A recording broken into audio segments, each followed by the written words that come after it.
Yo, what's up guys? My name is Tony. And my name's MBZ, and we're here today for the usage stats of January. Yes, Pokemon Um, Online Smogon indeed. University server has had an entire month of staggering and entertaining and exciting matches in all single tiers, and we're here to review them. Why don't you start with OU? Okay, we're gonna just jump straight in here into OU, and okay, so there hasn't been too much change in general.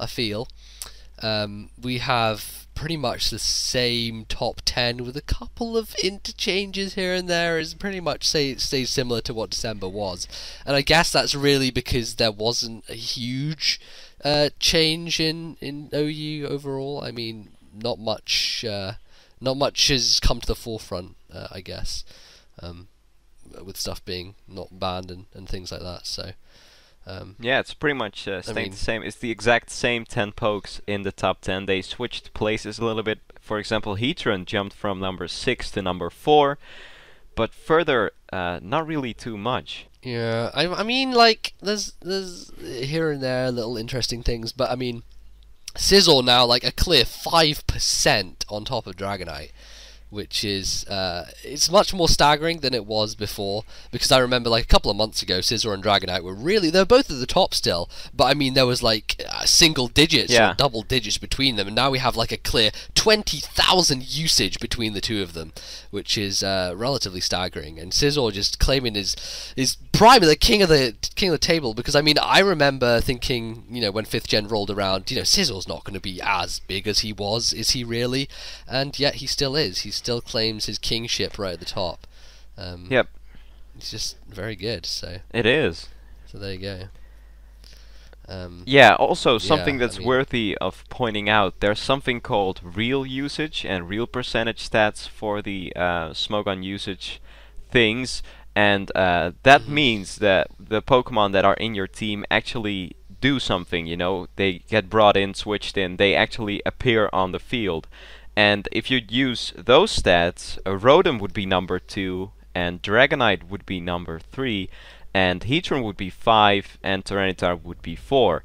But I don't personally don't believe in that kind of things, because Dragonite, for example, can be used as a late game sweeper, and oftentimes you have people who go for an early forfeit, or they just give in early because they think, well, I lost, and meaning Dragonite won't be used as much as Rotom, who is oftentimes used as a lead, and same for Tyranitar, and also just very present in the game. Whereas Dragonite, it Yeah, comes yeah. I in and it's mean, done.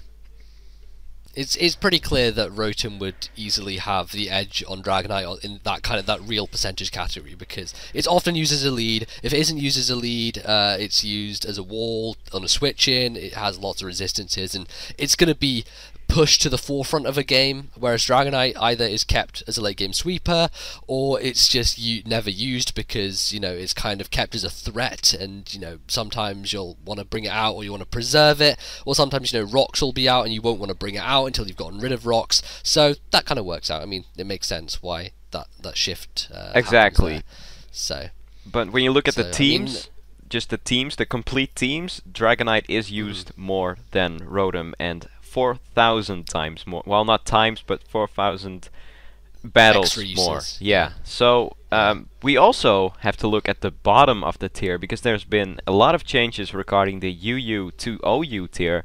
There's been some new additions to the OU tier recently, and there's one Pokemon that jumped from UU to OU that would drop down were the percentages to stay the same, and that is Chansey. Maybe surprising, Now, maybe not. what is the cutoff there for the drop? 3.4%. 3.4% is the cutoff. And So that's around the top 50-ish, basically. yeah, top 49 stays OU. Uh-huh. And the only OU that's not in the top 49 is Chansey, who is at 51 with 3.191. So let's say 3.2% usage. Hmm. Yeah, But Chansey is. I mean, it's interesting. It's, to be honest, I personally I prefer Blissey to Chansey, because leftovers to me is a much more valuable asset than Eviolite is. I mean, it's nice having Eviolite, but you're kind of bumping lower stats. You know, it's not as, I don't know. I just don't feel Chansey's really got a niche cut out for it in OU as much as, you know, Blissey does. But I'm glad it's not in UU for one thing. That's just a given, really. Exactly. And the other Pokemon that were introduced to the OU tier are doing really well percentage-wise. Mamoswine 5.7 rounded off, Donphan 5.5, Alakazam 5.1, all solid in the OU tier. Dugtrio is at 3.7, meaning not as solid, but it's still there and definitely present. Yeah, Dugtrio's been running around a lot, definitely, because it's the main quasher of weathers. I love that word, quashing. It kills weather relatively well. I mean, Ninetales really isn't anywhere to be. It's at 29. I mean, it doesn't have the same penetration as Sand or Rain do. Like, Sun is really on the back foot now. I haven't seen Sun hardly ever, and it's really kind of dropping down. But you know, definitely Dugtrio's been running around on teams, just even if they are running a Sun team, to stop Ninetales, stop T-Tar, and it does a really good job of that. And like Mamoswine as well, I'm thinking, because I mean, I've always liked Mamo, but you know, that thing has such good cover. Its dual stab in Ice and Ground is so it's amazing. Wide-ranging. It's really, really wide-ranging, and having priority when there's stuff like Dragonite around, and there's stuff like, you know, Ment still, and all those annoying as hell dragons, which can be a pain. Landorus as well, which is another 4 times weak thing, which is a giant threat in the metagame. So yeah, I mean, it's really carved out a space for itself, and it's very well used. So exactly. Good on you, Mamoswine. Good on you. Base 130 attack isn't too weak either, so it's quite the beast. It hits hard, man. Hits things in the face hard. Alright, and I think we could close off OU with 2 Pokemon that are on the verge of dropping down from OU to UU, which are Scrafty and Toxicroak, 2 fighting types out of many in the OU tier. What do you think about that? You know what? Scrafty is a little bitch. It really is. Because, man, that thing, it's like the dual stab that it carries it's a really good, like, kind of wall breaker, as it were. Yeah, it's almost perfect. Only resisted by the other Pokemon we're going to talk about, Toxicroak and Heracross, I believe. Yeah, I mean, Fighting Dark is really solid. I've been running a Jellicent Heatran core with physically defensive Jellicent and specially defensive Heatran, and Scrafty just shits all over it, because it's like, you know, hi, Drain Punch, hi, Crunch, GG. It's like my triple hazard walling core with that. Yeah. But yeah, that thing gave me a bit of trouble the other day. Me and Chase were doing PO Live, and we came up against a Scrafty, and it gave us a bit of trouble. Had to find a workaround for it, but yeah, it is a bit of a pain. I mean, I think it would do nicely in UU.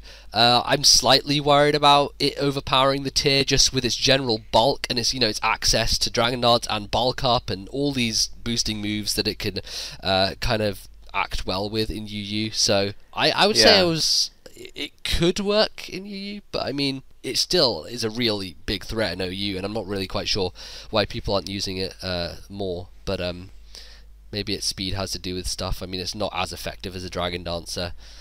Yeah, it's fairly slow for a Dragon Dance Pokemon. Yeah. That is true. But it has its uses. It's very viable. But I guess it's just overpowered and at this point outclassed by the other fighting types in this tier. Yeah. Mainly Terrakion is the premier fighting type. Terrakion is just, it shits all over everything. So there you go. There's Conkeldurr as well, but primarily Terrakion.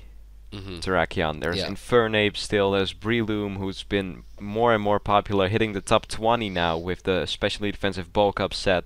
You'd almost forget Scrafty's there.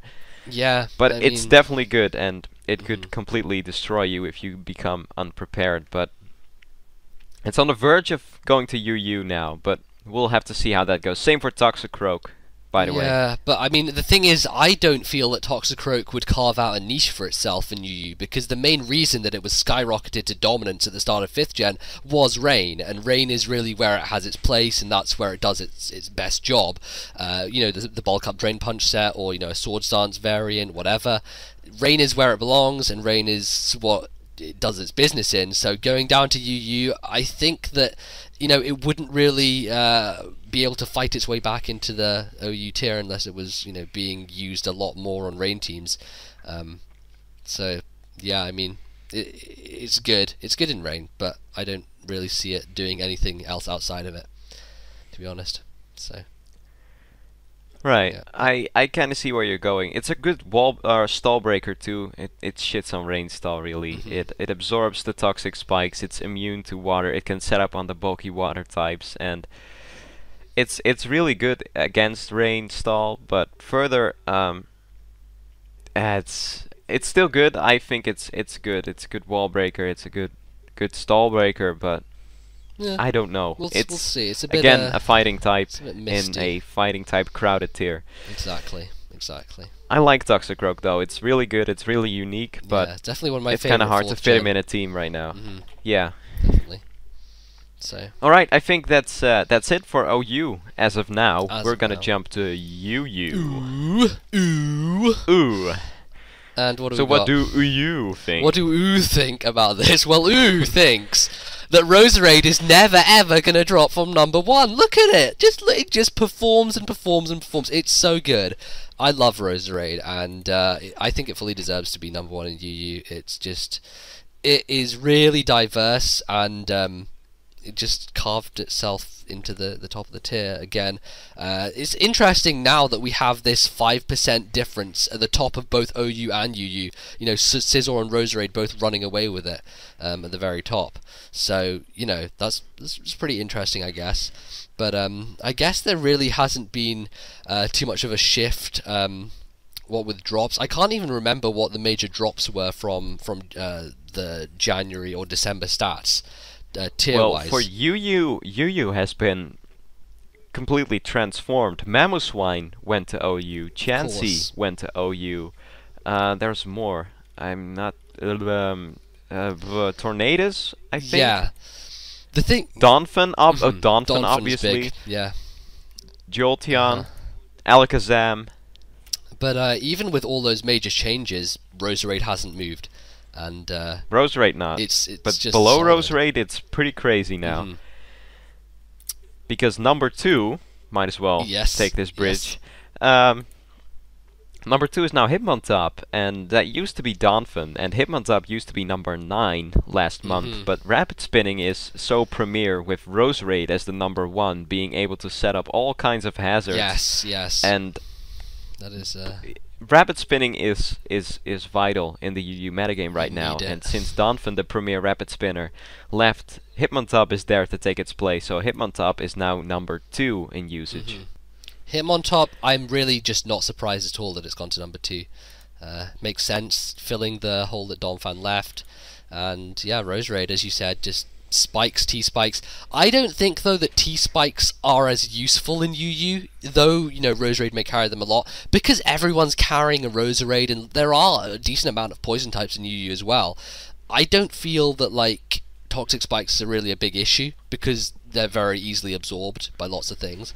But, it's still good to have him on top in there. I mean, spikes are a pain, and of course Stealth Rock's gonna, be cropping up everywhere, so definitely necessary. And you do have lots of things, I mean, especially in the top few pokes. Zapdos, which is weak to Stealth Rock, Chandelure, which is weak to Stealth Rock, which you just kind of want to be eliminating, so makes sense, really, I guess.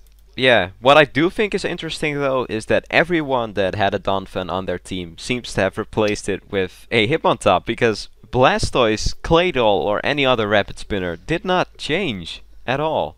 It's just Hitmontop is now Donphan, period. Yeah. That's pretty interesting.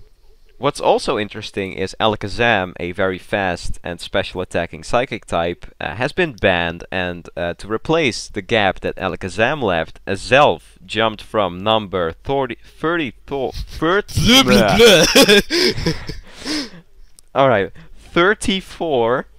all the way up to number 13. That is huge! That is massive! That's a huge gap. That is massive, and I mean, a Zelf, while it doesn't necessarily have the same wide-ranging coverage that Zam does, it still has a lot of coverage that Zam doesn't have access to, and some Well, very interesting moves as well. So the only thing, two things that Azelf loses on Alakazam is ability, Magic Guard. Although Levitate is amazing, being able to switch in on ground moves and not being trapped by Dugtrio, who's now OU exactly, anyway, but so still. it's not really a problem. But And Focus yes, Blast, which is pretty huge. The thing with Alakazam is that when you run Psychic Shadow Ball Focus Blast, you give yourself pretty much perfect coverage, and adding a sub to that, makes it even more of a threat. So there you go. That's yeah, why. but on the other hand, Azelf's move pool is quite amazing. I do love when you go for a special attacking set. There's Nasty Plot, there's Fire Blast, there's Thunderbolt, Grass Knot as which, well. Alakazam does. And I mean, yeah. Grass Knot, Alakazam gets as must well. be something that people are wanting to consider these days with Swampert back in the tier. That's something that's going to be on people's minds when running Azelf as well. I mean, Azelf's just hot on the heels of Swampert at 12, so that's kind of going to be there to combat that kind of guy. Though, with Roserade around as well, it may not be as vital, but it's nice to spring that surprise when you can, I guess. Really. Yeah, well, Azelf switches in on Swampert easily, though, because an Earthquake is going to hurt Roserade. Yeah. Because its defense isn't that high. Although it has investment, the Spike set, but the Toxic Spikes or any offensive set, it will be close to a 2-hit KO from Earthquake from Swampert, I think. Because it's really not bulky on the physical side at all. That makes sense. I mean, yeah. But yeah, I really like Azelf, and you can run physical sets as well, because obviously from the Platinum, it got punches and it has Zen Headbutt, and it's very diverse. It has a lot more options than Alakazam has, which is why I feel it offers a bit of a variety from what Zam kind of did, as it's much more difficult to predict than Zam is, though it's not as potent. I guess that predictability is what it has over it, which is nice, I guess, which is cool. But in the end, Alakazam has Magic Guard, yes, and Magic Guard you can't really top that for any kind of offensive poke. I mean, Nidoking doesn't have Magic Guard, but Sheer Force, which is kind of similar, I guess, and that kind of did wonders for that. But well, Alakazam is unaffected by hazards that's too. You could that's run the thing as well with Zam, is that it or has all the other options of Magic Guard, and not just the ability to Life Orb boost. Yeah. So, yeah, it's cool. Exactly. So that's that. Alakazam or Azelf trying to take Alakazam's place. And also something interesting I wanted to point out, obviously, because I'm a Flygon fan, and Flygon jumped only one place, I think, but he jumped 3 places, which is pretty big, from 6 to 3. But it's more the percentage. He had a 6% gain, which is pretty big in the top 10. That's pretty massive. And I think it's because of Mamoswine being banned. It's so hard to revenge kill now. Really, because Flygon and Mamoswine are kind of like, makes sense, really. Flygon's an excellent choice scarfer, excellent revenge killer, but with Mamoswine being in the tier, it just diminishes that revenge kill ability, and now that it's gone, it kind of, it's allowed to do its thing, so it works. So exactly. Yeah. So that's good for Flygon. Woo, Yay! All right. Let's move on to RU. Oh, everyone loves Rue. Everyone loves a bit of Rue. You know who else loves Rue? Claydol and Honchkrow, because they've been dominating it since it began. I know, right? Really. Like, it's what is this thing with everyone loving Rapid Spin in lower tiers, man? I mean, OU, no one really seems to like Rapid Spin all that much. I mean, there's none of it going on, but Claydol. It's because of those frickin' powerful attackers that are weak to hazards in the lower tiers. True that. So what's happening with Claydol and Honchkrow? Yeah, Claydol's been number 1 solid. Honchkrow really close behind. Well, not close, because it's like 4%. Still, relatively speaking. Yeah, it's been number 2 in the top, very solid. And I think there's some pretty big changes in the top 10. Slowking is now number 3, and it used to be number 12 last month. So that's a pretty big gap. And I think there's a couple of things that help that, and the main thing is that Crocodile got banned from RU and went up to UU, because Crocodile could kill Slowking with Crunch and trap it with Pursuit, and it was just a big problem for Slowking. It's kind of set up fodder for Crocodile because it allows the Moxie to be activated as well, so, you know. Yeah, in that regard as well, yes. And Slowking is just very solid for some very good offensive threats in the RU tier, being Moltres, being Shell Smash Amistar. Hitmonchan is very present in the RU tier as well. It's just a very solid Pokemon with Regenerator as well, just a slow bro. But then for RU, it's very good. Yeah, it's great. I mean, the combination by taking Tangrowth and Slowking, as many people have called it tanking, it really is a destructive force. Very difficult to break down. And I mean, where's Tangrowth? Tangrowth is that moved anywhere? It's low. It's low. It's surprisingly low. It's 26. Wow. I mean, really though, if you take those two together, they are regenerator walls. They're both, I mean, one's taking on the physical spectrum, one's taking on the special. They're pretty much made for each other. So I'm really surprised that Tangrowth is so much lower than Slowking there. So. Well, I think I have an explanation for that because the main physical threats are at this point Honchkrow and Entei, and it's really hard for Tangrowth to switch into that. And several other physical threats are also checked by Slowking, for example, or Claydol. Claydol can be physically defensive and is mostly physically defensively used. So there's not really a place for Tangrowth in this metagame, but in UU and OU too, Tangrowth is amazing. Definitely, yeah, especially when you're running it with Rain in OU. That's difficult to kill, that thing. And there's also very, very, very good grass types in the top chart of the RU tier. I mean, I'm just looking at it now. There's Sceptile, there's Rotom Cut, there's Pharaoh Seed, there's all sorts of Pokemon you can use over Tangrowth as a grass type, and then it's just hard to find a spot. There's Lilligant, that's also very dominant, and it's just hard to fit it in. But it's definitely a very sturdy wall with a very good ability, very good move pool, good Pokemon. Yeah, definitely. Good stuff. And what else we got going on in OU? Our favourite Zed, Porygon Zed. He's not doing too well, is he? In the good old RU, he's not. He has dropped from 8 to 18. That's quite the drop. It's pretty big. I mean, 10 places is relatively significant over the space of a month. And I mean, reasons for that being, you know, lots of things that can potentially threaten PZ, which we've got Spiritomb, which is, I mean, it's obviously going to stop the adaptability tri-attack death machine from doing its work because, you know, ghost and defensive and stuff and just wall, and you know, it's really just killing its thunder, I guess. That's it is. Spiritomb just stops Porygon-Z cold. The best thing it could do is like Ice Beam. Yeah. Not gonna do too much. And Spiritomb could either Pursue Trap it or Predict a Switch, Will-O-Wisp, set up on it with Calm Mind. Spiritomb just laughs at Porygon-Z, and that made it drop from the top 10 all the way down to number 18. And Golurk, another ghost type, also now in RU. Although it's hit by Ice Beam, but let's say you want to go for a late game Choice Scarf, Porygon-Z Sweep, Adaptability, Tri-Attack. Not gonna happen. Definitely not. Aerodactyl outspeeds it, checks it now. What is the speed tier with Aerodactyl? Does that outspeed the Scarf variant of PZ? Absolutely not, but there's Nasty Plot. That's a very popular set for Porygon-Z. True that.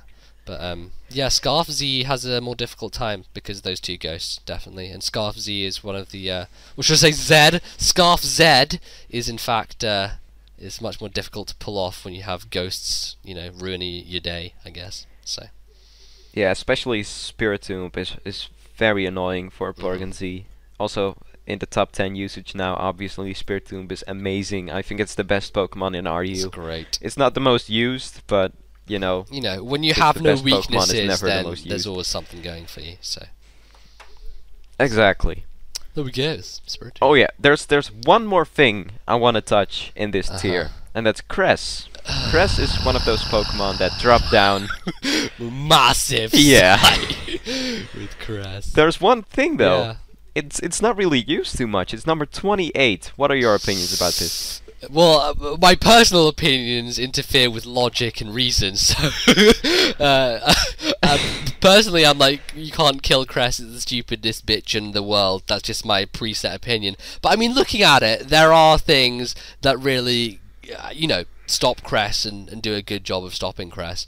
And Honchkrow being one of those, which, right at the top of its tier, boasting that moxie and boasting, just stab super effective moves that can ruin Cressalia's day. So, Yeah, exactly. It's pretty difficult for it to, I guess, carve out a niche for itself as a wall. But I guess, what I feel like is that Cress can actually do a decent job against things like Honchkrow, provided you're running like a Reflect set, or like a Max Defense set.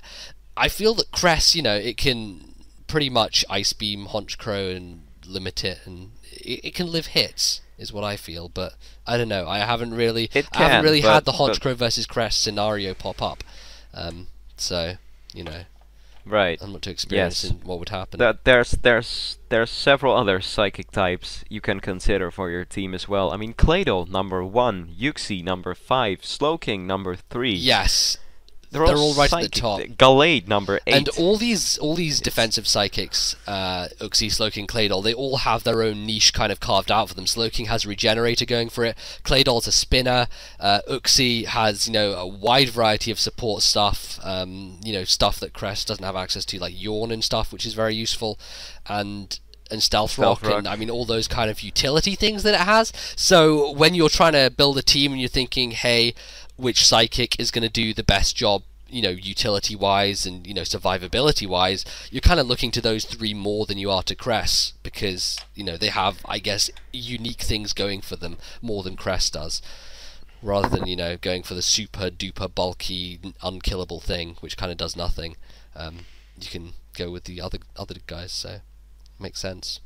Exactly, and there's the problem of the very prominent ghost and dark types, meaning you don't want to have too many psychic types. There's Honchkrow, that's very present in the tier. There's Spiritomb, there's Cofagrigus, there's Sharpedo, so you don't want to overdo these psychic types. And there's as well. lots of psychic types down there, so you got to take your pick. And looks like most people aren't picking Cress; they're picking other people. So that's how it goes. Which I don't know. Rotom as well, by the way. I didn't mention Rotom. Normal Rotom is there as well. Oh yeah, normal Rotom's actually had more usage than Rotom Cut. So, I mean, it's it's obviously a spin blocker, so it does that job there. So there you go. Yeah, Shadow Ball's gonna hurt from Claydol though. It is, but I don't know. It still works here and there. If you want to keep your hazards up, you gotta risk it for the biscuit. Indeed. So I think that's that covers RU, I guess, pretty much. Alright, that's RU. No! What about NU? Oh dear. NU is the tier that suffered most from the tier changes. Absolutely. So, just transformed, what happened, really. Tony? What happened? There are several Pokemon that were used in the RU tier enough times so they could go up from NU to RU, and those Pokemon were in the top 5 of RU. It's crazy. That's unbelievable, or NU. Man. Jeez. Alright, what changed is in the last month's NU's top 5 was Magneton, Mesprit, Magmortar, Slowking, Scolipede. Magneton, Slowking, and Scolipede have all been bumped up to RU. So it completely changed, and there's more Pokemon that went up there. Rhydon went, and I'm probably forgetting way more, but there's been so many changes, and it kind of shifted completely. Roselia went. There's loads of things moving around and shaking around. Yes, and that also gave other Pokemon to shine and time to shine, and for example, one of them being Regirock, who made the incredible leap of jumping from number 81 to 6. My God, that's pretty phenomenal. Yeah. because there's really a tough time for people to choose steel types and rock types, being with Klinklang and Rhydon being banned, Magneton being banned, and people need their Swellow counter because Swellow is powerful as fuck, exactly. and it's in NU. Swellow outspeeds pretty much everything in the tier, and it has skyrocket attack with that guts boost. So you need something to stop it ruining your life, and Regirock does a really good job because I mean Swellow isn't like Staraptor; it doesn't have that access to close combat, so it's limited to its stab moves, which are both resisted, and you know coverage stuff, which Regirock can take really easily. So that's how it goes. Yeah, Regirock has Titanic Defense, access to Stealth Rock, Thunder Wave, Toxic, Explosion. It could do a lot of support stuff as well, and good dual stab. It's not easy setup fodder. Good Pokemon. So. And a very good Swellow counter. The best it could do is pretty U-turn much, out, or I don't know what else Swellow can really do. Steel Wing, yeah! Bull. So hip! It's gonna be like a 7 pretty hit much. KO I anyway. mean, Regirock's defenses are massive, so it makes sense that. Yeah, and Regirock KO Swellow 6 times with a Stone Edge, so in a row. It's kinda You just fall. Yeah. Roasted. So. Also, another very big threat, maybe even a bigger threat than Swellow is, emerged to the top 10, being Gorebyss. Gorebyss jumped from 32 to number 7. You may ask yourself, why would a prominent Shell Smasher and Baton Passer combined be number 32 in the NU tier? The answer is Slowking. Yes. Slowking just it did stuff which Gorebyss didn't like. And now Gorebyss is like, oh, Slowking, you left? Okay, cool, I can do what I like now. So, screw you.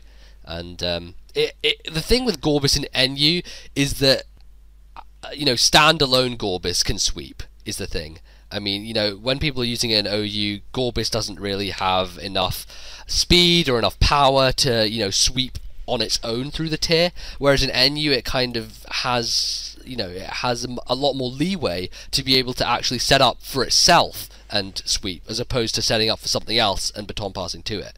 So, I guess that's really what happens there. Yeah, and some threats have emerged as well to the top to stop Shell Smash Gorebyss. Magmortar and Sock have always been in the top, especially Magmortar, but Sock has now gone up to number 3, who not only has sturdy, so if there's no hazards up it can take a hit and then kill it with close combat, but it's also seen with a Choice Scarf a lot, so it could potentially outspeed a +2 Gorebyss because of Gorebyss's low speed and Revenge Kill it with Stone Edge. Absol, number 4 now, not even top 10 last month, can Sucker Punch it. It's pretty much one of the few options of priority in this gen. Yeah. Or in this tier, I mean. So, I mean, that makes sense, really. Gorebyss just doing its work now, and you need to have appropriate things to stop it, so there you go. Exactly. Jinx, number 33 last month, now 11 with Dry Skin, also trying to stop Gorebyss. Yes, because it only has one stab, so if you take away its stab, it's not as powerful. And solid special defense on Jinx's side, although its defense is... What is Jinx's special defense? It's like 90-ish. Really? That's pretty decent, like, especially... Its HP may not be that good, but its special defense its HP is terrible, but special defense, that's pretty nice. Its defense is like -12, so whatever. Exactly. That's how Jinx rolls, I guess. But the best thing Gorebyss can do against Jinx is Hidden Power, so I guess it's a good check to Jinx, but if it has Hidden Power Fire with Dry Skin, it's GG Jinx, so it's kind of what you want to go with. And HP Grass, it's 95 by the way, its special defense, that's pretty good.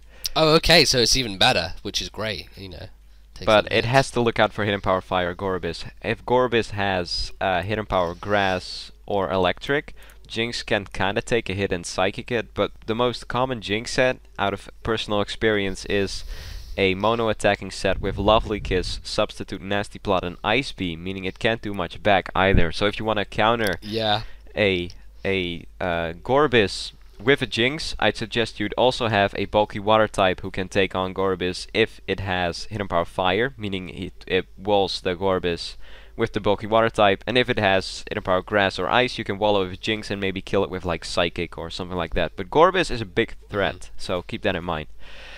Yeah, definitely. Okay, what do we got next?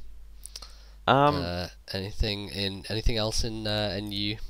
Well, the spinners dropped in usage. Armaldo and Cryogonal, which are the prominent spinners in the NU tier, both dropped in usage because of the bannings of the prominent hazard users being Roselia and Scolipede. Yes. Obviously, like with anything else we've covered in this tier and this whole episode, if something drops, there's gonna be something standing in its place. Replacement. Exactly. Garbodor stood up to the plate and he jumped from 49 all the way up to 21, and probably still getting up there, being able to lay up. What a man. Indeed. What a man. What a beast it is. I love Garbodor, actually. You know, I made one recently. I call it shit stain because you know it's a shit stain, and I gave it normal gem explosion with dual spikes and gunk shot, and that thing does so well. You know, running weak armor on it as well allows you to explode after hazards have gone. So. Alright, so that's all for RU. Let's jump to Ubers. Alright, my favorite party. Our favorite party right here. Our favorite party, sorry. Oh man. Why don't you kick it off? Okay, Ubers. Well, at the top of Ubers, for like the 87th year running, we see that our good old friend Kyogre. Oh my god! Shock, horror, Kyogre at the top of Ubers. You never would have thought it, would you? But as always, you know, that thing stays there and continues its utter, complete dominance of the entire tier. Not so good for his brother Groudon there, though, is it? Why don't you tell us about what Groudon's been doing? Well, Groudon's been doing other things than Pokemon battling. I guess he found a hobby or something, because he's not been around as much. Normally it used to be Kyogre 1, Groudon 2, maybe 3 with Mewtwo number 2, but Groudon used to be up there. Groudon is now number 7. Yes. Not good. No. Not good for Groudon at all. No. And what's interesting though, because I looked into that and I saw Groudon dropping, so I was like, Sun's probably dropping then as well. Yeah. But when I looked at the Sun Sweepers, Charizard went up from number 49 to 39. Reshiram went up from 17 to 14. Blaziken went up from 22 to 18. Ho-Oh went up from 24 to 22. And finally, Palkia. You may think, why would you name Palkia? Palkia is one of the most common Pokemon in a Sun team, actually. Yes. To counter rain teams and also provide from Sun with Fire Blast, Draco Meteor, Spatial Rend. Palkia, solid choice for a Sun team if you ever want to make one. It rose from 4 to number 3. Everything commonly seen on as sweepers, fire-type sweepers, or Palkia in this case, on a Sun team rose in usage, but Groudon dropped. That's really weird. That is, yeah, that really doesn't make a lot of sense. It's interesting that that's happened. I'm not quite sure what's happening there. Are people just running? Everyone playing Sun are now playing very offensive with just sweepers. Yeah. Unless, you know, what's happening is that people are expecting Sun, and they're slapping these guys onto their rain teams, you know. I mean, that's another possibility. Is that they want to... I mean, rain teams generally do carry something that can exploit Sun, because both weathers are so common that you want to carry something on your, you know, specific weather team that can fit into the niche of the other weather. So if you carry Blaziken on a rain team, if Kyogre goes to pot and he gets his permanent Sun up, hey, everything's not lost. You still have a Blaziken in the back of your pocket if you need to, you know, make, you know, something work at the end of the game. So yeah, exactly. So it makes sense, I guess, but it's just strange that you have the main reason for using all those fire types is dropping. So I don't know, strange times, I guess. So there you go. There you go. Also, the everlasting battle between Giratina O and Giratina OG, aka Giratina A, is won by Giratina alternate form, the old school Diamond and Pearl Giratina this month. Last month it was Giratina O who took the victory, but now Giratina is at number 10, whereas Giratina O is at number 13. So everyone's favorite spin blocker at the moment is Giratina, since Arceus Ghost is all the way down at 70. Yes, I've always liked the original Giratina. I just prefer, I mean, generally as a spin blocker goes, I prefer defensively based spin blockers than offensively based ones, and Giratina does a really good job of that. And the thing with Giratina is that it has so much infinite bulk that it's allowed to take on like the main threats of the tier, being, you know, sweeping wise Kyogre, it resists its main stab, and Arceus, obviously normal form Arceus can't really touch it, even if it tries to, you know, +2 Shadow Claw's not going to kill it, and Will-O-Wisp is going to shut Arceus down. So, I mean, I really do like Giratina normal form, and it's been a kind of a standard on my my Ubers teams for a while, because it does a lot of the jobs that I need it to do, and it does them very well. So it's a solid choice. It's a good wall against several physical threats that are really huge. Special threats as well, as it's a really good Mewtwo counter. yes, because you know, Aura Sphere and stuff is going around, and Psy Strike hits the physical defense, which Giratina doesn't lack at all. It is very impish, if I were to give it a nature, of course. So there you go. Yes, exactly. And Blaziken is pretty much walled by Giratina as well, except for the rare Shadow Claw. Even when Blaziken carries Shadow Claw, it lacks stab, it lacks power, and Giratina can phase it out with detail, and I mean, it has ways of dealing with Blaziken. So. Yeah, and once Blaziken's hit by Dragon Tail, it's pretty much gonna be able to attack once or twice after that, because it's the damage and the hazards which are very unlikely to be spun away because Giratina, and it's just Blaziken needs to watch out. You need to take care of Giratina before you try and set up with Blaziken, because it could cost you a game. Yeah, definitely. Then. I mean, it'll stop you dead in your tracks. So makes sense. What else is new is that Arceus, once again, is in the top 5 usage. You may think, why isn't Arceus number 1? It's the best Pokemon everyone's talking about. Yay, Extreme Killer Arceus, woo, Swords Dance, Extreme Speed, good game. It's not like that. It's Kyogre. Kyogre is running the show. Mewtwo is even above Dialga, well, Dialga too, but Arceus and Palkia as well. But it's more like it's a big physical threat. It's one of the best sweepers, but it doesn't necessarily have to be the best Pokemon for your team. Not every team needs an Arceus, and especially range stall is very, very, very popular these days. And I mean, Ferrothorn as well. The best answer Arceus has to Ferrothorn is Brick Break, which of course is unstabbed, and it's a really not very powerful move. Ferrothorn, I mean, I've had instances where I've Leech Seed, Toxic Stalled Arceus, you know, brick breaking sets with Swords Dance, and they, you know, get shut down pretty easily. So it's relatively easy to start. The only reason Arceus is manageable is that it relies on Shadow Claw and Brick Break for coverage. If those moves were to be more powerful... Imagine if Arceus had close combat and, like, I don't know, Ghost Punch. GG. Well, it gets Shadow Force, which is 120 base power, but it needs a turn of charging turn, which is annoying. And Arceus is one of the most Toxic Spikes vulnerable Pokemon in the Ubers metagame, so it's kind of... It could be very potentially dangerous, and especially with Fortress, which is one of those Pokemon that is better in Ubers than in OU, while being in OU. Yeah. It's very easy to set up Toxic Spikes. Although you may think it's not, because it's a Fortress. When would it get the chance? There's chances enough for Fortress, out of personal experience. I mean, when you have Sturdy active as well, it's really easy to set stuff up. Fortress can switch in on lots of things in Ubers. And it can, you know, it shuts things. It's allowed to set up pretty easily, I guess. So exactly, and it can abuse the opponent's choice items when something's locked into whatever move. Fortress has the resistances to come in and take advantage of that, and Fortress, solid choice. Hazards, very key in Ubers, and yeah, I think there's one more thing I want to mention here in the Uber thing. That is, what I always do is I check out Politoed's usage, because I don't know why, but there's people that use Polytoad in Ubers. I mean, I guess there could be some sets that might... No, never mind. Nope.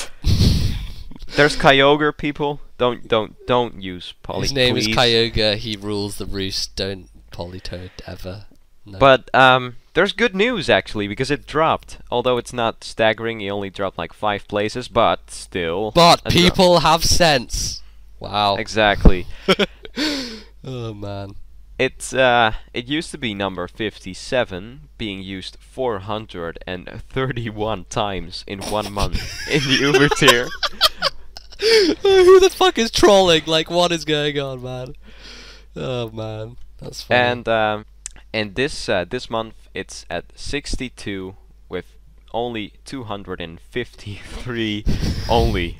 Only right. 253, or maybe it's one idiot playing 253 times. We don't know, but there you go. That's the uses, I guess, or the uselesses in Polytoad's case. Exactly. Okay. So yeah, all right. I mean, there you go. Interesting. And finally, I guess, the tier of tears. The tier of tears, which neither of us really know anything about, kind of. Where men separate from boys. Yes, it's Little Cup. Anticlimax much. Okay. You well, can lead onto this because I literally have no idea of what happens in Little Cup. So. Alright, so there's a pretty distinctive idea of the top 3. Normally the top 2 is Mienfoo and Chinchou. Those are the 2 prominent attackers Pokemon in the Little Cup tier. Both have switch initiative moves, Mienfoo in the form of U-turn, Chinchou in the form of Volt Switch. They're just it. Especially they're kind of like their mini Sizzle Jolteon, you know, little baby Sizzle Jolteon going on. It's Sizzle Rotom Wash, you know, whichever. Yeah, they're good. And Mienfoo has been around 50% usage. Mienfoo's dominance is compared to Kyogre's in Ubers. It's fairly amazing. Wow. And the thing is, though, there's a new number 2 because Chinchou dropped to number 3, and some of you that already know feel like, well, that's just bullshit. For those of you that don't know, might have a what the fuck moment now. It's missing no.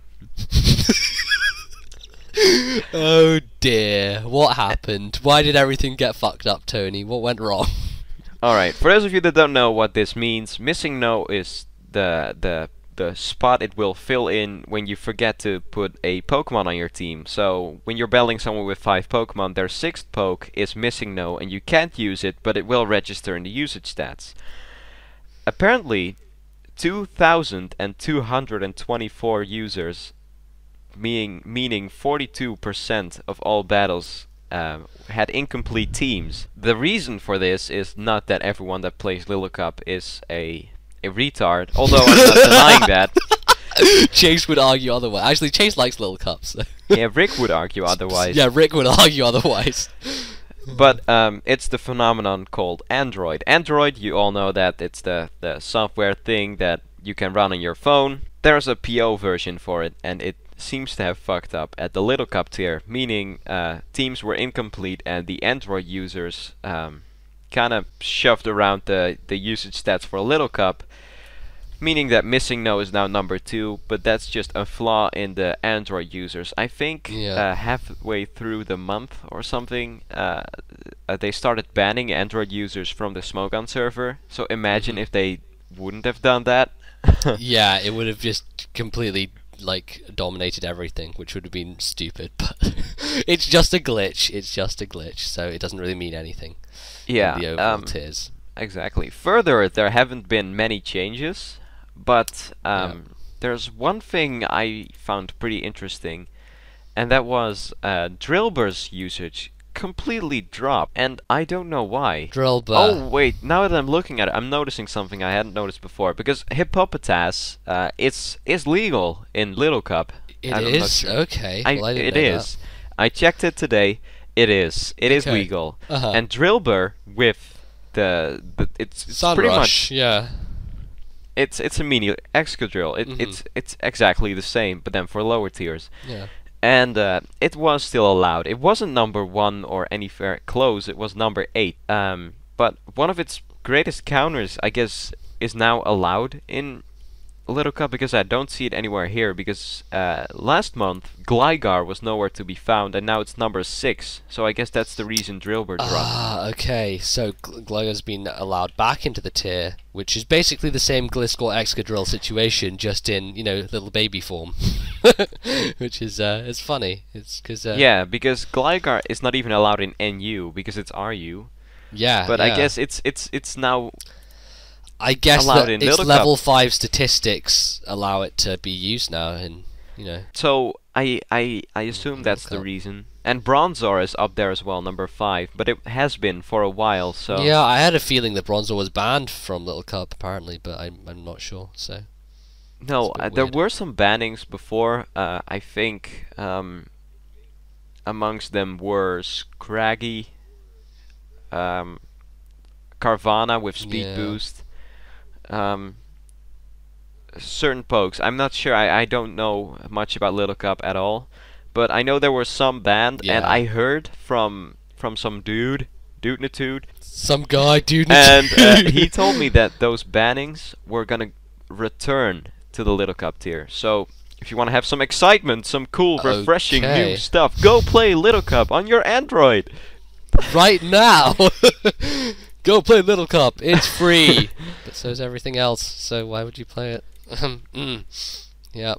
There you And go. that is Little Cup. I think that's I think all the updates we can give, because further nothing really has changed. There's some interesting Pokemon that are still allowed there and not in NU, like Pharaoh Seed, Murkrow. I'm not sure if Murkrow's NU though, but Murkrow is at least allowed here. Same goes for Pharaoh Seed, Clamperl. Yeah. Oh, Clampel. What a man. Woo, Clampel. Yay. Yay! Wineout is good is combo. allowed in Little Cup. Why not? Why not? Indeed. So Yeah. Little Cup hasn't changed much Interesting. except from the hiccup with the Android users, but that's something you have to look Yeah. past, and there's work. They're working on it. It's gonna be fine. It's interesting that you draw that comparison with Ubers and Little Cup, because they are very similar in kind of the way that they're set up.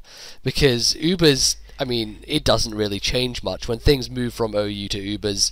They don't necessarily have a massive impact on the tier, just because there's so many things that outclass everything that's been banned from OU, and Little Cup has the same kind of thing going on, whereas there's not really anything to drop down to it, and there's the tier is kind of self-contained. And as it adding to is, that, so the Pokemon that it's, were being banned from OU to Ubers were still viable and allowed in Ubers when they were in OU, so they could have been used already.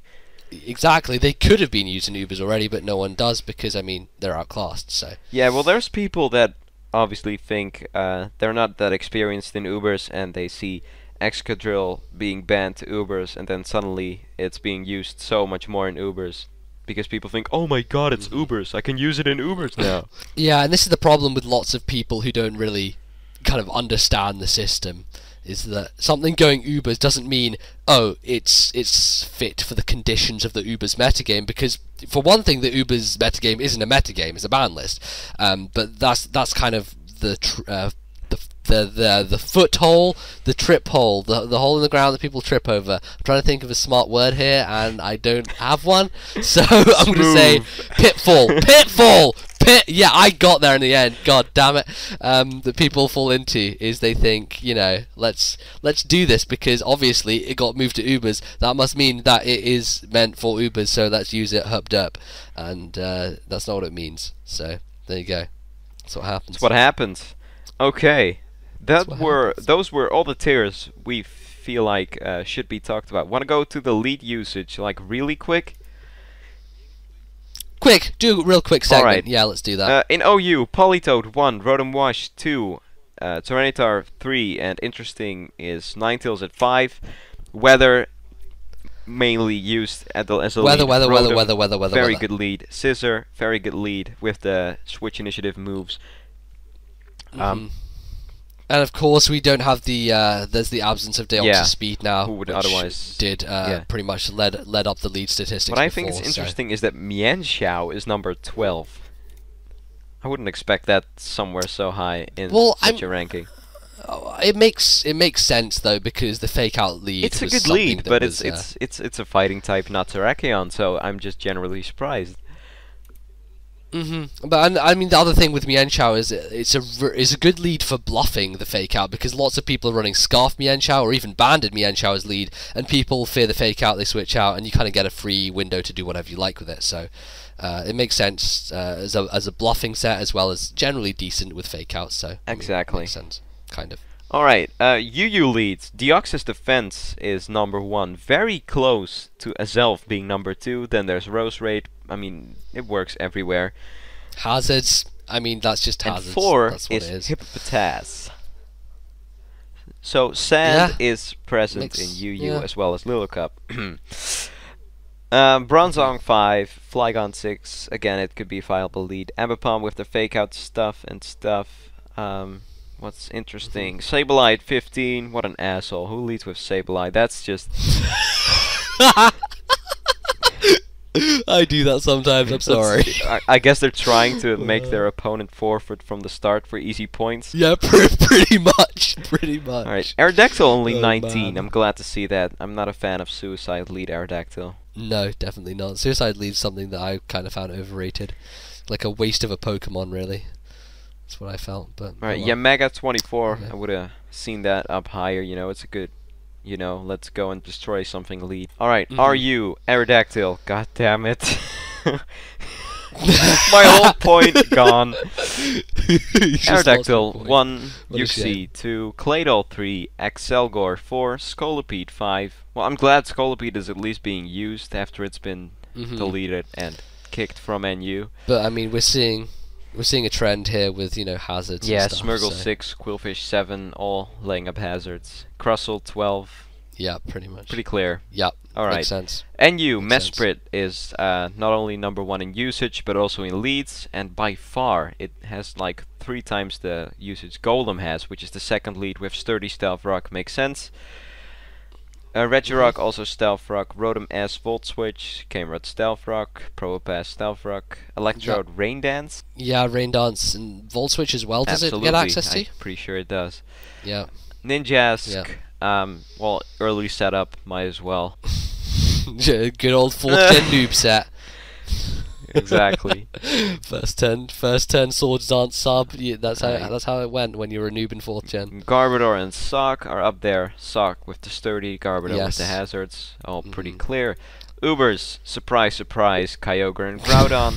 Da da da da. 3 is Deoxys Speed. 4, Dialga. 5 is Darkrai. I'd expect Darkrai like number 3. Yeah, I expected Darkrai higher. It's a very common Scarf, Dark Void, or Scarf Trick, or whatever as lead. So Yeah, Mewtwo 7 is high. Tyranitar at 6 for Sand. Sand is getting better and better in Ubers.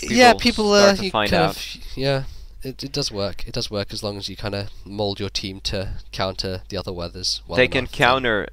They can counter so many threats. I mean, Tyranitar. Imagine how well it counters Mewtwo if it lacks R-Sphere, and people are just getting rid of R-Sphere for Ice Beam more and more. And then you So- have with the Calm Mindset, for example, you have Psy Strike, Fire Blast, and Ice Beam to hit a Tyranitar with Pursuit. which is not GG going to do Mewtwo. anything. And you can also scout with. You can run Protecting T-Tar as well to scout with Aurasphere. So Exactly. so Very interesting idea. There's Arceus Rock, who is the premier counter to Ho-Oh, for example. There's Excadrill, who can revenge kill a lot in Ubers. There's Garchomp, who can abuse the Sandville and has a very good speed stat for the Uber tier and a very good dual stab as well. it does have a great speed stat. And Yeah. Sand is also something you guys should definitely try out. It's very interesting. Something I'm going to try very soon in the future. So Gastrodon is also good in Uber Sand teams for Kyogre and Rain teams in general. So yeah, I mean Gastrodon's great for Kyogre, definitely. So, So.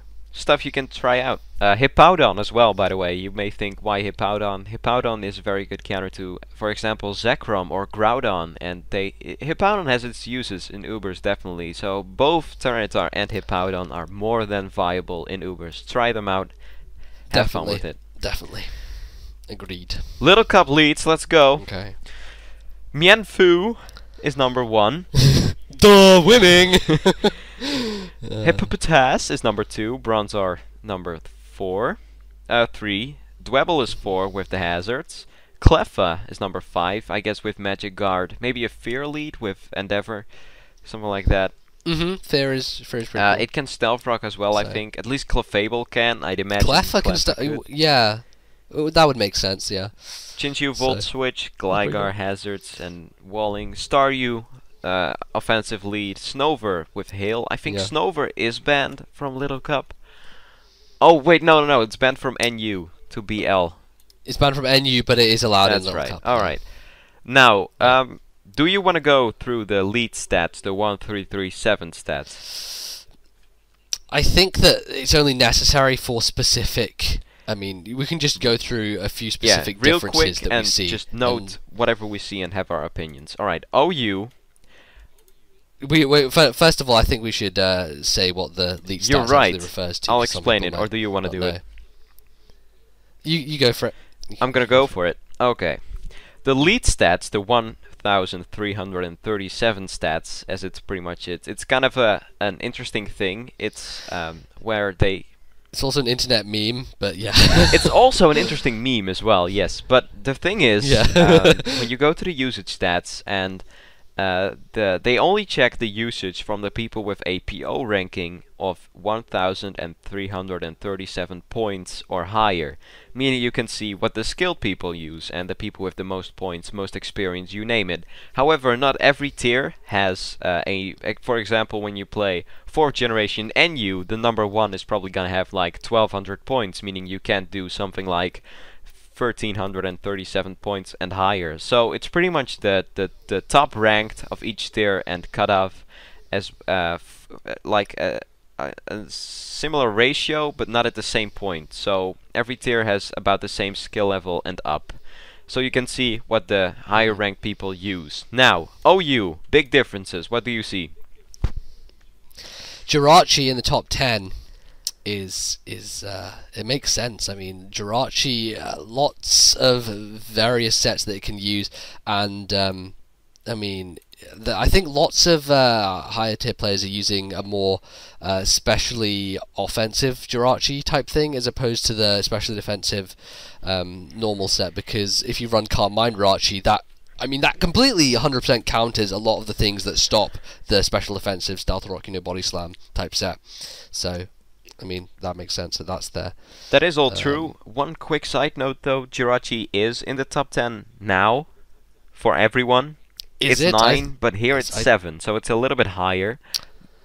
Okay, I thought it was not in the top 10. For me, there's 2 Pokemon in this top 10 that stand out. One being Landorus at 6, and 2 being Celebi at 8. What do you think? Where is Celebi in the standalone people? It's at 16, so it's 8 places higher. Celebi's great. I mean, I realize why lots of people are using it, because the offensive set just does so well.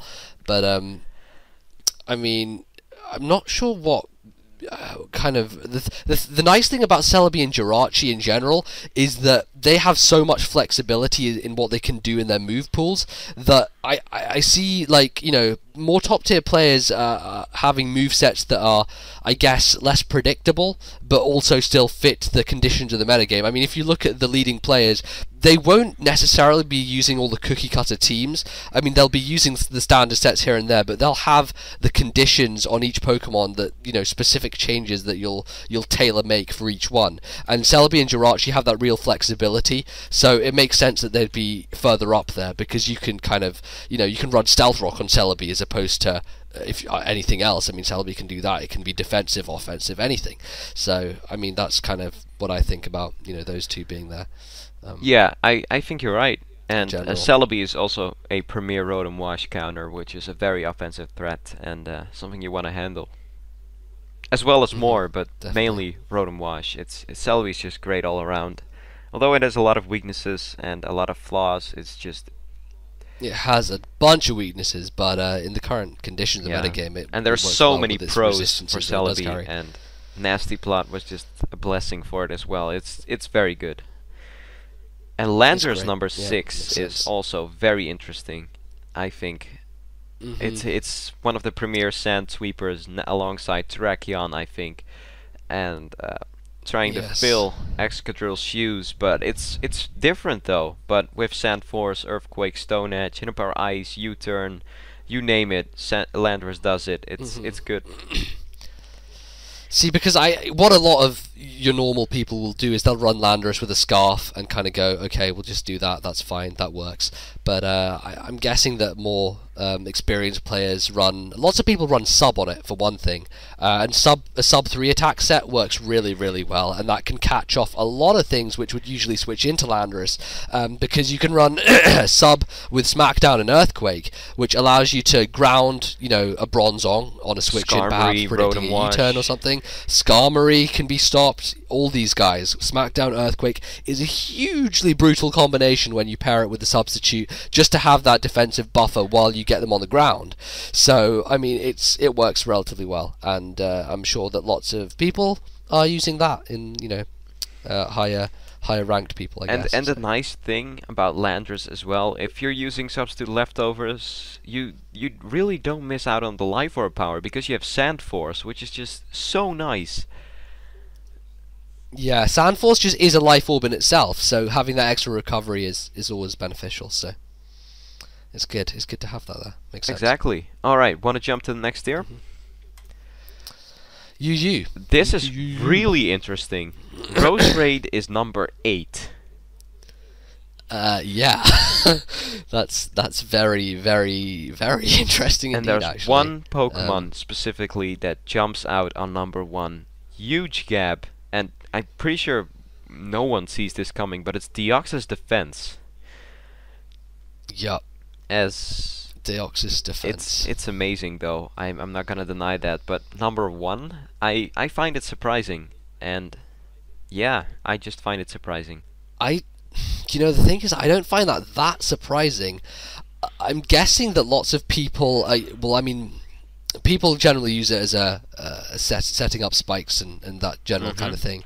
But my theory here is that lots of people are running offensively based UU teams and using Deoxys D as a dual screen lead, or just a dual screener in general, and trying to just knock it out the park with the hard hitters. You see Sharpedo is number 2, and you've got Hippopotas and Stoutland, and it makes a lot of sense, I guess, to have dual screens supporting those kind of Pokemon, because it allows you to, Stoutland doesn't have the best defenses on its own, so it needs that kind of buffer for it to do well, and it makes sense to have the dual screens backing it up. It makes that's what I'm going to hazard a guess as to why Deoxys D is being used in that way, dual screens. And it's so much bulkier than Rose Raid is. It's so much bulkier, and it gets as well as Stealth Rock, Spikes, and its recover is more reliable than either Rest or Synthesis, because Hippopotas is number 3. Exactly, which means the Synthesis is kind of nerfed. Exactly. So amongst the higher ranked and popular players, Deoxys Defense and Sandstorm is very popular. So that's interesting. Also, what I also find interesting is that Blastoise is the most used rapid spinner. Blastoise is good. I'm not going to deny that. It's taken. Hitmontop's not really anywhere to be seen. 25. It's down at 25. So I think a lot of what players have realised is that Mismagius is pretty much 100% solid check to Hitmontop, and it can sub on the Sucker Punch, it can block the spin, and if it subs before the Toxic, then it's free to do that. Whereas Blastoise can kind of buffer Mismagius a bit better than Hitmontop can, which is nice, I guess. Yeah, I guess. Alright, so are you... first thing I want to note is, are you... would be able to be cut down at 1337 because of the amount of players that have more than set amount points. So the Smogon people went with 1200. So everyone with over 1200 points on the RU ladder, their statistics and usage stats have been factored in, and of those results, our number one is something you like to see, I think. Oh wow, that's Hitmonchan. a turn up for the books. That really is. I'm not surprised because Hitmonchan's a fucking monster, son. Yeah, Hitmonchan got some nice things to play with this generation. Definitely. I mean, if you run with Drain Punch. Yeah, Drain Punch is just a godsend for Hitmonchan. The boost it got. I think lots of people will be just running bulk up with Drain Punch really, and going to town because you have priority access to that. You have Thunder Punch to counter the Slow Kings of the tier. You have just Stab to hit everything that doesn't resist it, and I mean, you do really well in general. Cofagrigus and the Ghosts are a bit of a pain for Hitmonchan, I guess, and that's why Cofagrigus is pretty high on this ranking, number 6, because Willow can shut Hitmonchan down very, very quickly. But yeah, I mean, it does really well. Well, general, the thing is that Hitmonchan has for it is the Substitute Focus Punch set, obviously, but then again, what's it gonna do to a Cofagrigus? Exactly, it doesn't have a strong enough move to hit Cofagrigus with, so yeah, it's kind of redundant. Cofagrigus is a problem, but something Hitmonchan Hitmonchan has as well is Rapid Spin.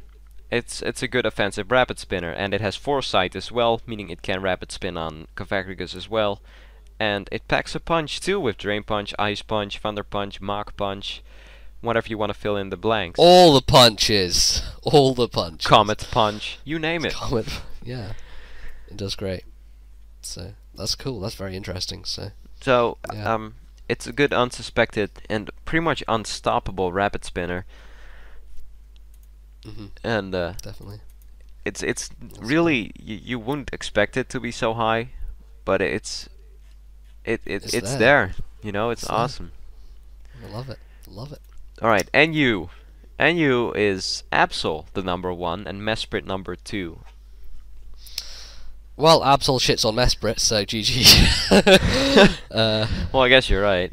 And it checks Gorbis, who's number 4, by the way, definitely recognized in the higher. Yeah, Absol rankings. is the excellent check to Gorbis. If you unfortunately let slip a Shell Smash on your opponent's side, it can clean the Gorbis out the water pretty nicely, especially if Gorbis isn't running White Herb, in which case it has the lower defense to take advantage of. So there is the Sucker Punch mind games that are always present though, so it's not really reliable, but it's not a certain thing. But I mean, if the Gorbis wants to Shell Smash predicting the Sucker Punch again, they're just going to lower their defenses more and make themselves more susceptible. So yeah, and you need to stop Gorbis in some way. Might as well try Absol, and Absol is good for more things than just Gorbis as well. So it's a good Pokemon in general. Good coverage with the dark fighting, with Sucker Punch, Night Slash, Superpower.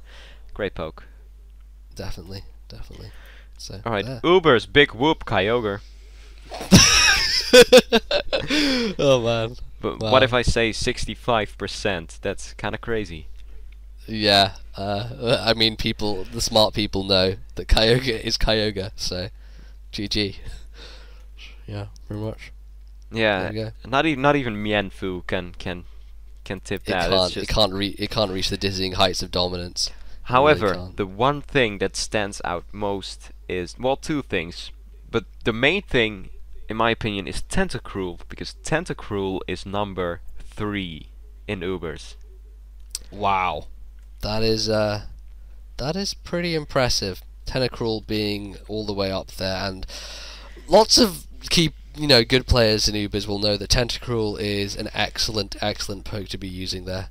It has obviously the Rain Dish now, which is fantastic, and on Rainstall in general it does really well. So yeah, you've been using Tentacruel quite a bit in Ubers, haven't you? I have, absolutely, and I'm one of the players on PO that they're probably taking usage stats from, so I guess I contributed a little bit, but yeah, I think Tentacruel's great. It's one of the easier ways to get rid of toxic spikes as well, because when Fortress or opposing Tentacruel lays them up, it's so hard to rapid spin them away because of the amount of ghost types running around, mainly the Giratinas and Arceus Ghost.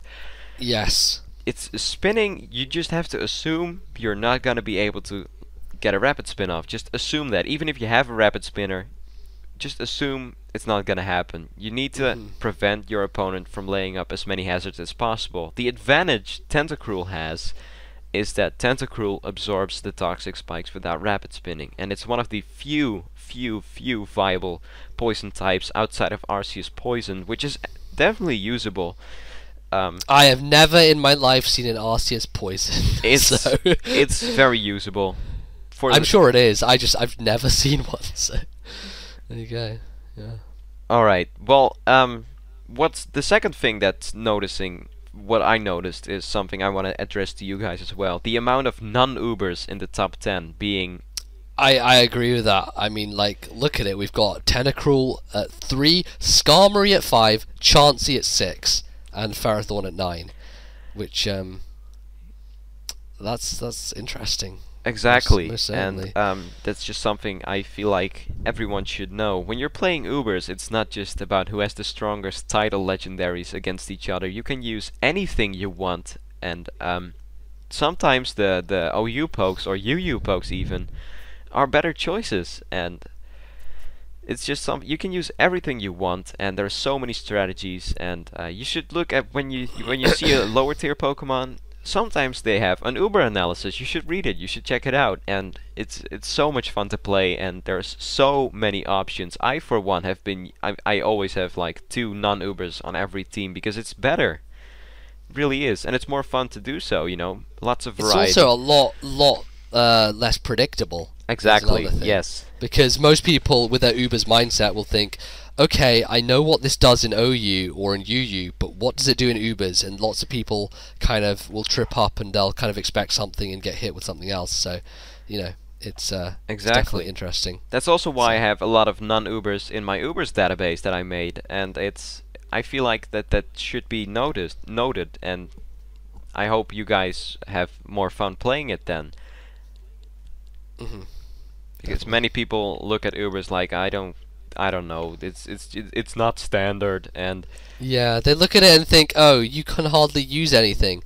But Ubers is the tier in which you can use everything. So I mean, you know, be diverse and use variety, and try and find things that have a niche, because there are certainly lots of things that do and haven't even been tried. So yeah. Yeah. What's also interesting, last thing I want to point out here is that Arceus is not the most used Arceus. Arceus Ghost is the most used Arceus form, and I think that's clever because spin blocking is more important than anything else.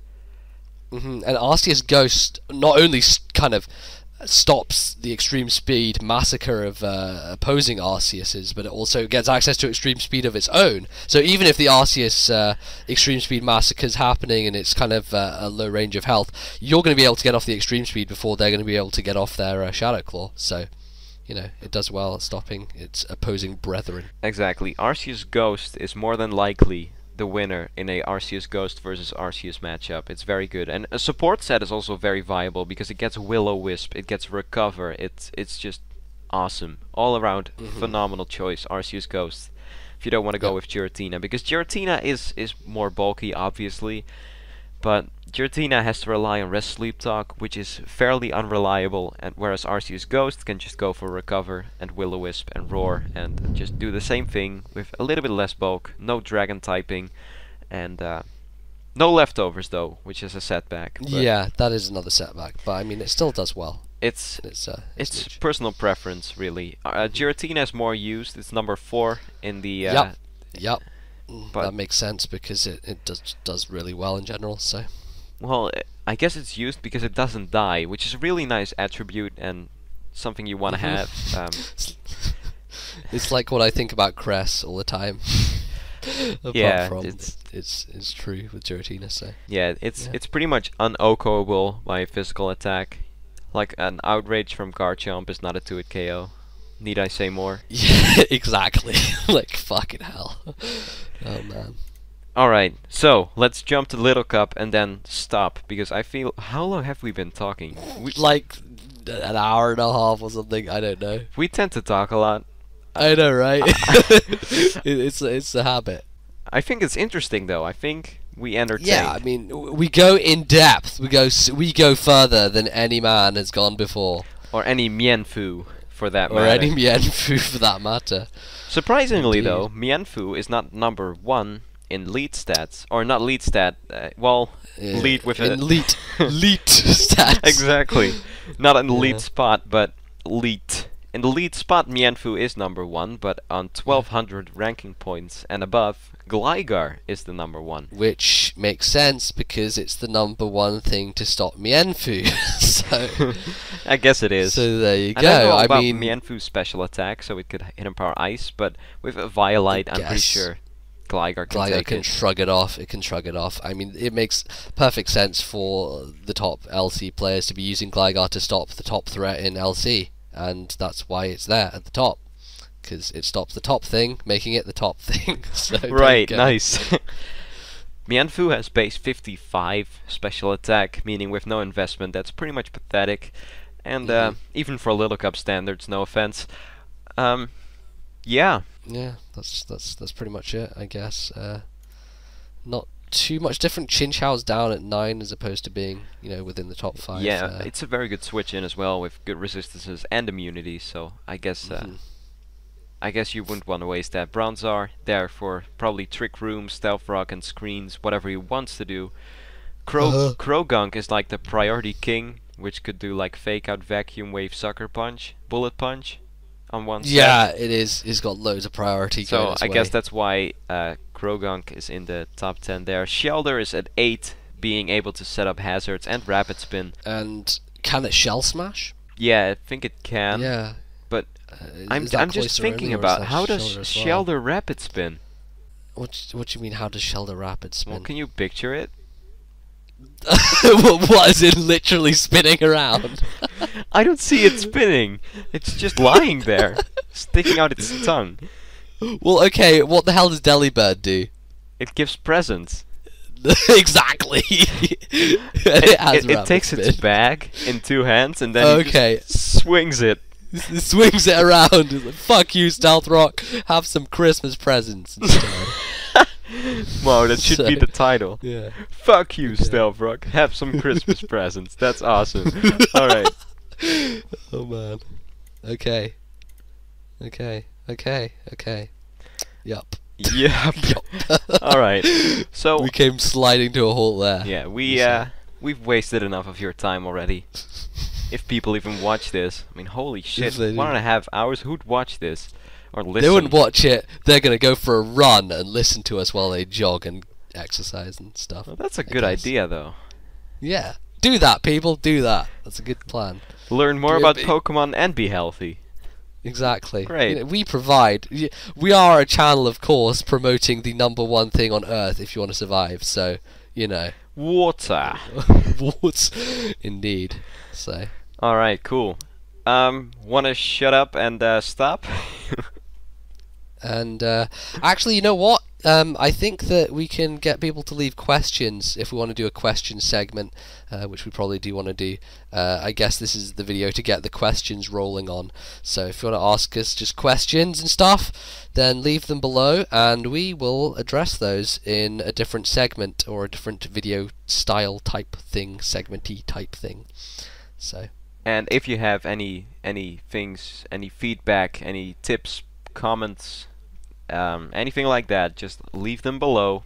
And we already know we talk too much and we ramble on for too long, but anything else, it's fine. We'd like to know. Okay. Okay. I think we're done here. So, yeah. See you guys next time. Alright. Bye. Later.